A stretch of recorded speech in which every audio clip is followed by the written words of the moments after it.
Hey everyone, welcome back to Autocar Professional's POV, our explainer series where we break down the biggest shifts in the global automotive industry from an Indian lens. Today, we're talking about a technology a lot of people, including this guy, love to hate: hybrids. Amitabh Kant, the former Niti Aayog chief and one of India's biggest EV evangelists, had compared promoting hybrids to investing in typewriters when the world was moving to smartphones. Ouch! You bet a few EV makers nodded along when he said that. But as the policymakers and purists debate what the future should look like, Indian car buyers seem to have made up their minds. This festive season, hybrids quietly pulled off what few thought was possible by becoming India's most preferred powertrain choice. According to a Grant Thornton Bharat survey, 38% of buyers said they prefer hybrids compared to 30% petrol and just 21% for EVs. Mind you, that's despite hybrids getting any policy push.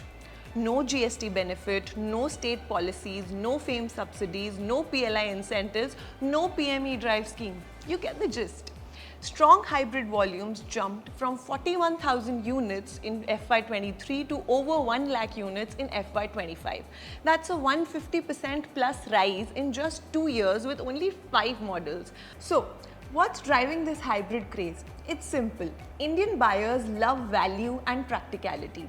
Strong hybrids offer the best of both worlds. Electric-like mileage in the city, zero range anxiety on highways.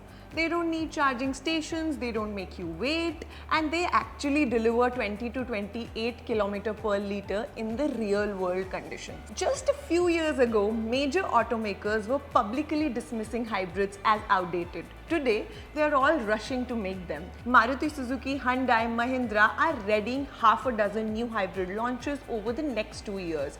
Why this U-turn? EV adoption is moving slower than expected. Charging infra is patchy and hybrids are selling without any help. The Japanese are killing it. Toyota, of course, has been the flag bearer, owning 80% of Indian hybrid market with models like Innova Hycross, Camry and Wellfire. Honda too has the city hybrid e-HEV. Even Maruti now is developing a small affordable hybrid powertrain for its popular Fronx and other sub 10 lakh models. Very few people talk about the fact that the real reason automakers need hybrids are CAFE norms. Starting April 2027, India enters phase 3 of the corporate average fuel efficiency regulations. These rules mandate that an automaker's entire fleet, petrol, diesel, hybrid and EV combined, must meet very strict CO2 and fuel efficiency targets. And that's where hybrids come in clutch. They help offset the emissions from bigger SUVs, helping brands avoid hefty penalties. Without hybrids in their lineup, many car makers simply can't meet these targets. And let's face it, EVs are great on paper, but for a country like India, the road to full electrification is still long and patchy. Charging infrastructure remains concentrated in metros, high battery costs keep EVs very expensive, power supply in smaller towns is still inconsistent.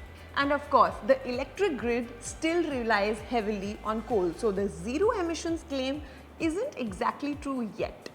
Even globally, the EV slowdown is real. US and Europe's demand is tapering, China's growth has cooled off, and several brands like Ford and GM have pulled back EV investment timelines.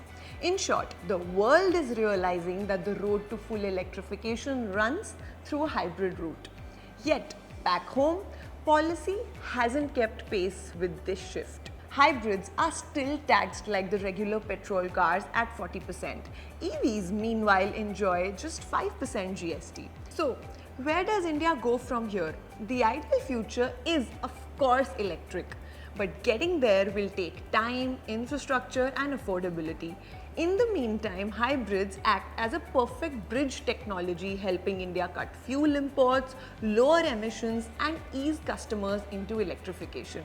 Here's what could accelerate the adoption of hybrids. GST can be rationalized to bring hybrids at around 20 to 28%.